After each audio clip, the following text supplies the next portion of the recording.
Prieš tau galvą linkti, ne?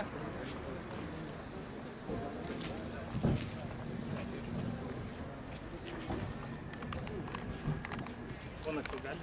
Gerai.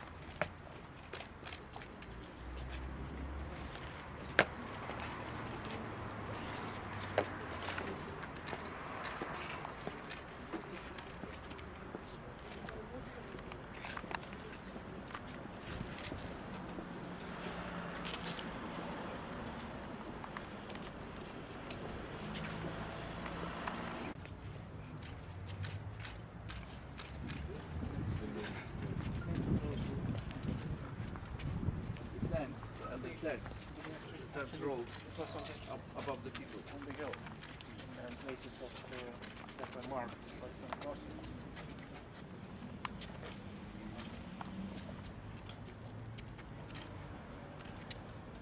People coming from surrounding houses, just television station, tower, parliament. It's also press building was in the back. Well, that's it. How it works. It wasn't expected. Nobody knew what would happen. Basically, no one knew what to expect. So now we can proceed.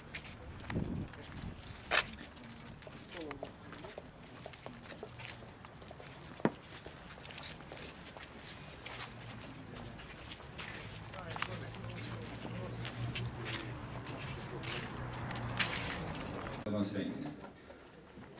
Trumpai apie šio renginio eigą.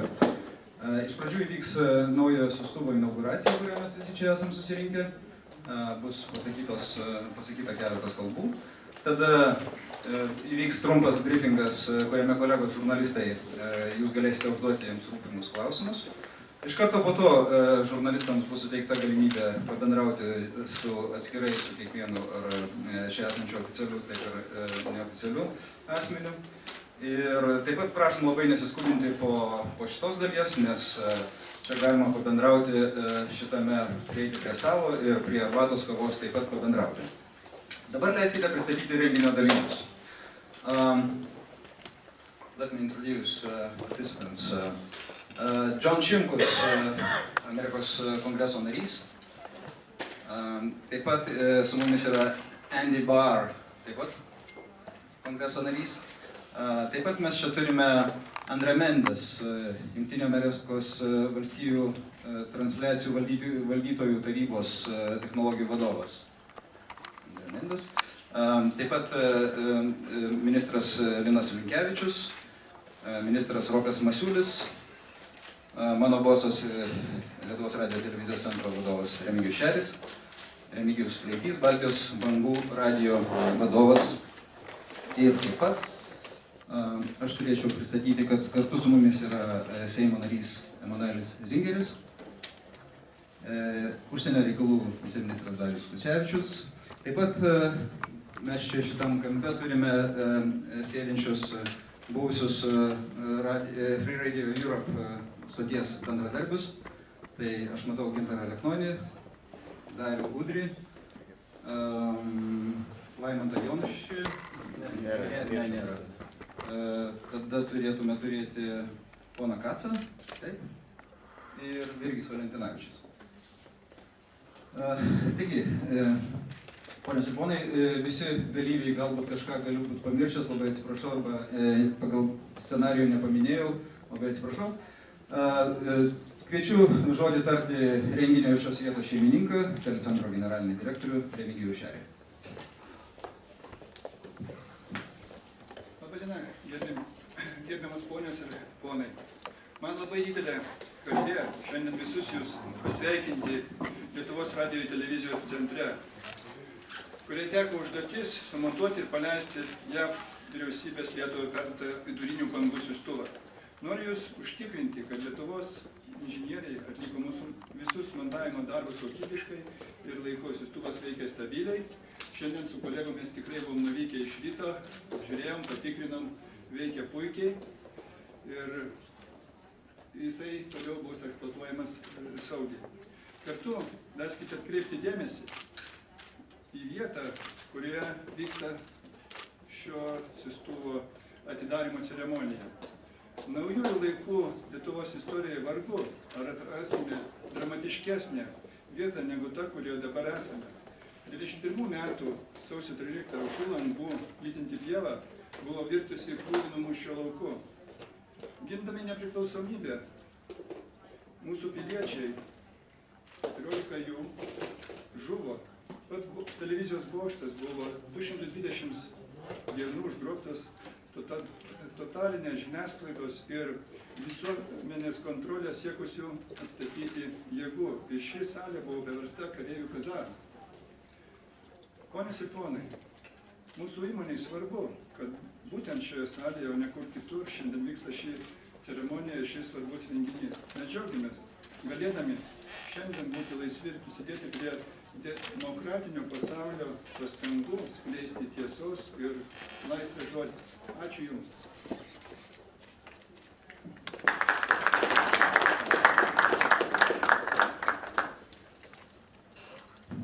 Dabar kalbės Lietuvos Respublikos užsienio reikalų ministras Linas Linkevičius.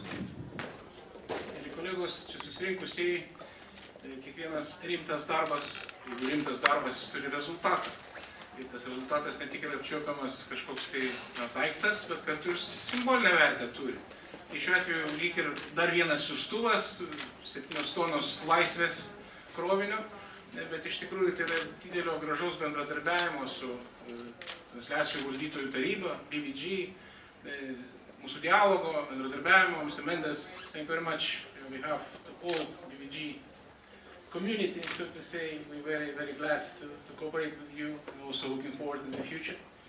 Mes iš tikrųjų labai gražiai bendraujam ir tai, kas dabar čia vyksta, iš tikrųjų sutinku su paskutiniais žodžiais, turi simbolinę reikšmę. Nes kada beginkliai žmonės stovėjo prieš tankus ir gynė laisvę, laisvė neatsiejama nuo žodžio laisvės. Žodžio laisvė yra irgi ginklas, kuomet yra propagandos klestėjimo laikotarpis ir kai mes norim skleisti alternatyvę iš tikrųjų nuomonę, ypač ten, kur tą sunku padaryti. Tai štai po to, kai tas siųstuvas jau pradėjo dirbti balandžio mėnesį, porą tūkstančių kilometrų sieks jo darbas, iš tikrųjų baltarusiškai, rusiškai kalbantys žmonės galės klausytis informacijos demokratiškiausia, labiausiai prieinama priemonė radijų. Tai yra iš tikrųjų gražu. Matau šitos 4 vyrus, ne visi čia dalyvauja, bet bendradarbiai visos Europos radijo, irgi kaip ir veteranai, kaip už save laikot, aš nežinau, bet tai irgi, tos bendruomenės nariai. Taip kad aš džiaugiuosi ne tik tuo, kas padaryta, bet tuo, kas dabar vyksta. Tas glaudus, labai prasmingas bendradarbiavimas. Manau, kad mes tikrai turim galimybių daug ką gero nuveikti ir ateityje. Ir šitas konkretus siųstuvas ir jo darbas yra galbūt tik tai tam tikras tarpinis finišas, sakykime, tarpinis rezultatas tų darbų, kurie bus ateityje. Taip kad labai dėkuoju visiems, ačiū už šį rezultatą, eikim pirmin, dirbkim toliau. Kviečiu pasisakyti Lietuvos Respublikos susisiekimo ministrą Roką Masiulį. Gerbiami JAV kongreso nariai, gerbiamas kolega ministrė, gerbiami svečiai, Lietuvoje mes žinome, kas yra kovoti už laisvą žodį. Patys visai neseniai stengiamės šioje kovoje dalyvavome, gaudėme tos radijo bangas, atsimenu, man amžinatilsį tėvelis kiekvieną vakarą su radijo imtuvo klausydavo Amerikos balso ir tai buvo mūsų langas į pasaulį. Nors mes savo laisvę apgynėme ir šį televizijos bokštą apgynėme, turime toliau kovoti su tomis pačiomis jėgomis, kurios galbūt įgavusios naują veidą, daro tos pačius dalykus. Informacinis karas, Rusijos propaganda toliau veikia, tai yra labai galingas įrankis. Ir realiame pasaulyje vyksta realios kovos. Šis siųstuvas Ir aš sutinku su tuo, yra daugiau simbolinis ginklas, tai yra parodimas, kad mes suprantame, kad šią kovą reikia toliau kovoti. Ir labai vertiname Jungtinių valstijų pagalbą šioje kovoje. Mes esame bendraminčiai, puikiai suprantama būdų, su kuo turime reikalą. Ir šis siųstuvas tai yra vienas nedidelis žingsnis, pirmas žingsnis, kurį mes esu įstikinęs plėsime toliau. Galbūt turėsime ir galingesnių ginklų, kad laisvas žodis uzurpuotose šalyse sklistų laisvai. Ačiū. Kalbės Jungtinių Amerikos valstijų ambasados laikinasis reikalų patikėtinis Howard Solomon.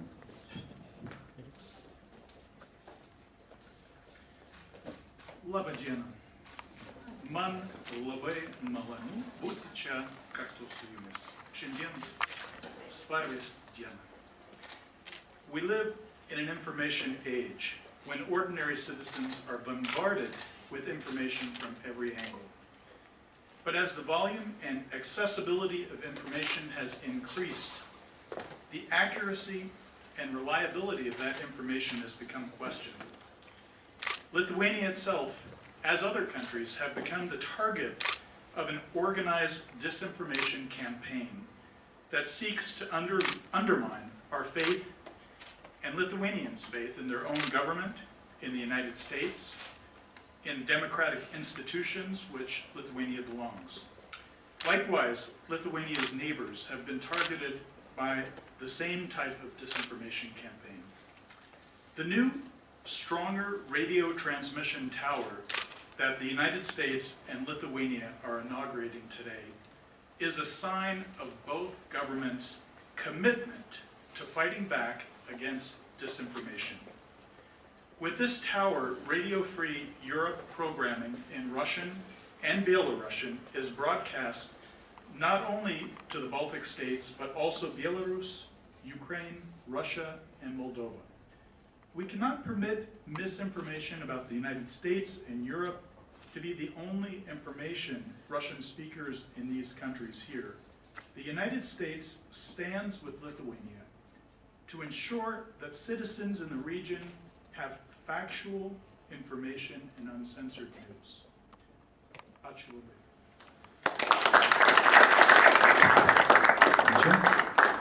Ponai ir ponios, prašau žodį tarti Amerikos kongreso narį John Shimkus. Labadiena. It is an honor to be back in Lithuania and joined with by my colleague Andy Barr from Kentucky and return to hallowed ground. Much like Lexington and Concord, the shots heard around the world to bring freedom to the New World. The story here that unfolded was patriots standing against totalitarianism. And it's a story that, as we have to in the United States, continue to tell over and over again. And what a proper location to inaugurate the new transmitter. Because the story of freedom, democracy, transparency, the rule of law needs to be spread accurately to those who are deprived of that. So this powerful new transmitter, in the language of the people who will receive it, the Belarusians, the Russians, extending from here to Moldova, can get an opportunity to hear the whole truth. And that's in the interest of all freedom-loving people. Again, I am honored to be here. Thank you for the invitation. Ačiū.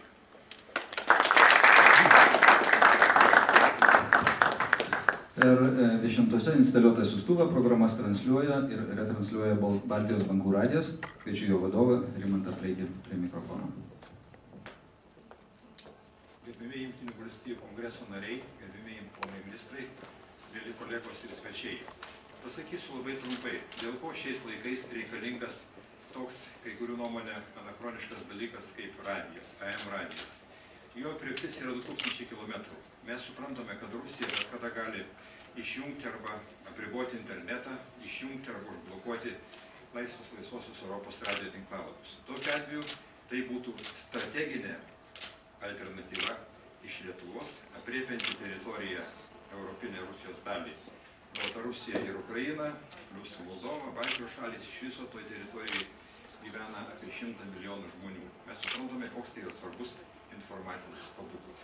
Dėkuoju mūsų kolegams ir pareigūnams amerikiečiams ir visiems Lietuvoje, kurie padėjo įgyvendinti šį projektą. Ačiū.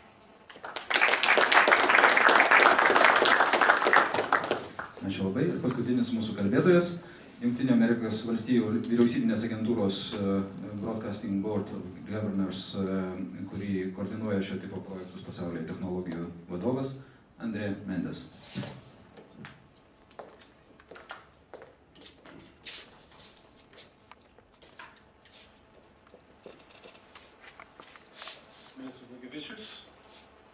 Minister Matthews, Howard Solomon, Congressman Shunkas, Congressman Barr, Member of Parliament Emmanuel Lingat, and all of the honored guests. I am Andre Mendes, the CIO, CTO, and Director of the Technology Services and Innovation portion of the BBG. It gives me great pleasure to be here in Lithuania representing the US government, the BBG, its governors, RFERL, and BBG CEO John Lansing, who wants to express his desire to have been here, but who must attend the board meeting tomorrow. As we celebrate the inauguration of yet another asset in the war on misinformation, it is important that we also don't forget the long and honored tradition of these broadcasters in combating authoritarian regimes, press restrictions, and the constant assaults on the population's needs, desires, and indeed right to truthful news and information.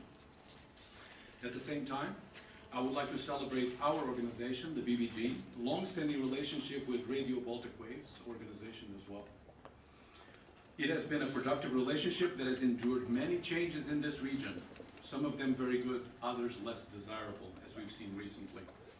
Through it all, the dedication of Lithuanian broadcasters to truth and freedom of the press has been unrelenting and very much welcome in the pursuit of our charter. With every word originating out of this new transmitter, you can rest assured that Article 19 of the Universal Declaration of Human Rights is being honored and its promise is being fulfilled. I tell you this from a very personal standpoint. As a former beneficiary of these services back in my native country, Portugal, in 1974, where I saw very much a similar type of circumstance that is celebrated here, I can attest firsthand how important they were as they provided me and my family with priceless information as the local news outlets became compromised both by the outgoing fascists and the incoming communists, both thoroughly dedicated to ensuring their own version of the facts prevailed, while RFERL and VOA provided us with much needed reality. Like my story, throughout history, billions of people's lives have been made better through services such as the ones that we are here to celebrate today. So with that, and knowing that I am going to be the last speaker, right? Let me ask you for a hearty round of applause to all present and all of those involved throughout the years who have dedicated their life's work to this most worthy of mission.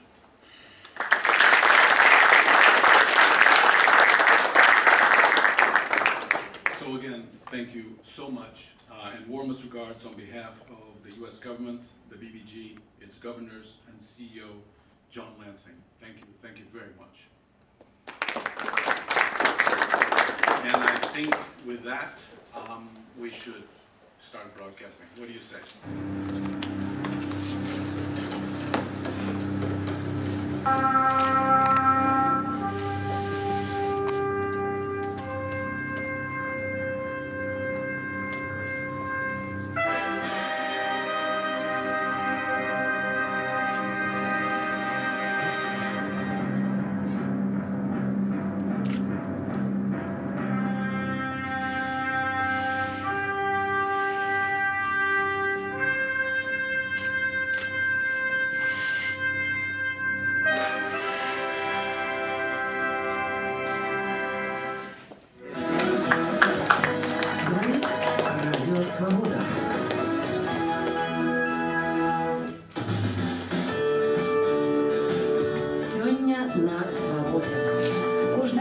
Дзень чвэрцьгадзіны пра актуальныя дня, падзеі ў Беларусі і свеце.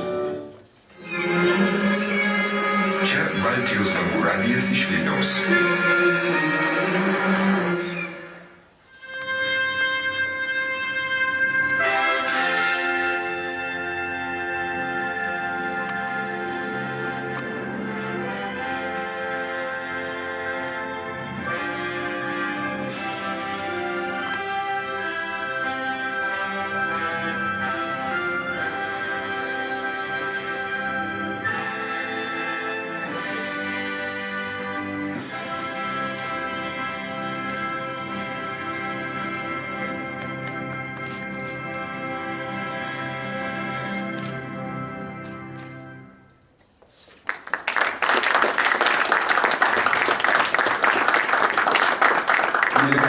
Žurnalistai, dabar jūs galėtumėte užduoti klausimų, o mes pabandysime juos atsakyti. Aš pamėginsiu duoti mikrofoną, tik pasakykite, kam duoti mikrofoną.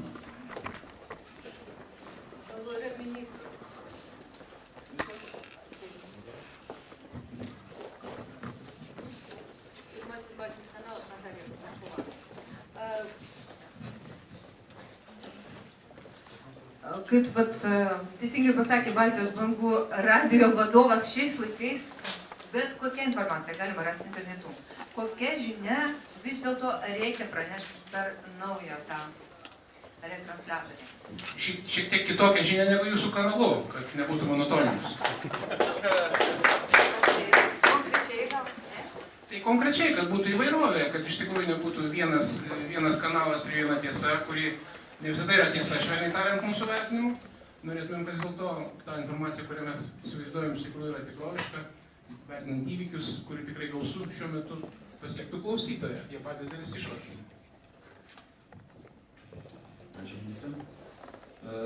Dar kas nors teirausitės? Labai gerai.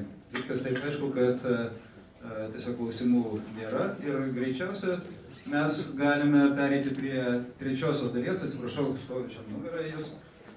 Galime pereiti prie trečiosios dalies. Kiek aš žinau, kolegos žurnalistai norėtų pasigalbinti atskirus mūsų čia dalyvaujančius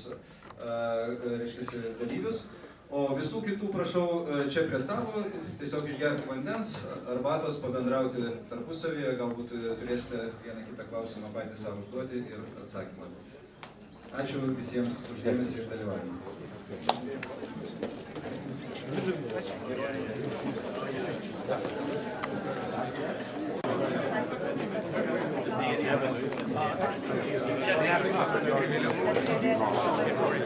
And so it's over. Okay, fantastic. Thank you so much.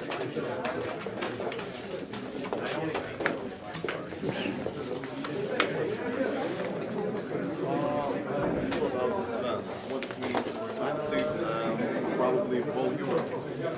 First of all, I'm joined with another of my colleagues, Andy Barr from Kentucky, and this is very important. I was involved during the Cold War as an Army officer in West Germany, and Radio Free Europe, as you know, was the listen-to station for those who wanted to get information that wasn't censored or controlled. We're in a fast forward now to this day and age, and it's interesting how AM radio bands now can provide an opportunity for real, verifiable, fact-checked information in a day when we think there's so much other media opportunities as the previous question. But sometimes that can be distorted, that can be manipulated, and that can be stopped. So fair and free, accurate information to the public, uncensored, is important for democratic institutions around the world. And what is needed to done more? They can check themselves, and they can use other methods, hopefully, unless they're censored, but it's really the individual citizens yearning to be free that drive change, and hopefully this is a help to that end. But what, do you see another measures what should be taken to fight against propaganda? Well, I think the move for an AM broadcast like this is a long time coming. We've talked about it for many, many years. So it's taken longer than many of us would have hoped to get to this place. Now you need to move to free, uncensored print, accurate, against social media, and that ability. And sometimes that occurs internally, nothing that can happen externally. All the states also are afraid of upcoming Zapad exercises. What you should tell to Lithuanians about it? Will USA have their countermeasures like exercises with Finland, for example, here in Sweden? Well, I think our response has been pretty solid. For the first time in the last couple of years, we've actually had U.S. presence on the ground. Now you have NATO allies' presence on the ground, rotational forces. The ZAPA exercises occur every 4 years in different regions, and it is our hope that they are true exercises, and that we would hope that the Russians wouldn't allow international observers, as we allow international observers to our exercises, and so everyone has transparency, very much like what we're talking about today, free, fair, and accurate information. This United States administration, measures Russia as an ally or as a kind of a threat in different sense? Well, we believe in the self-determination of individual countries and to choose the path that they internally want to do. We discourage other countries involving themselves in the internal affairs of other countries. Sometimes we think the Russians do that too much, and so we would ask them that they not, and allow people from their own countries to determine their own course for the future. Thank you.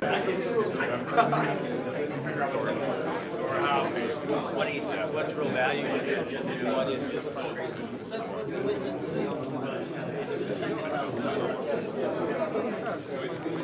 Thank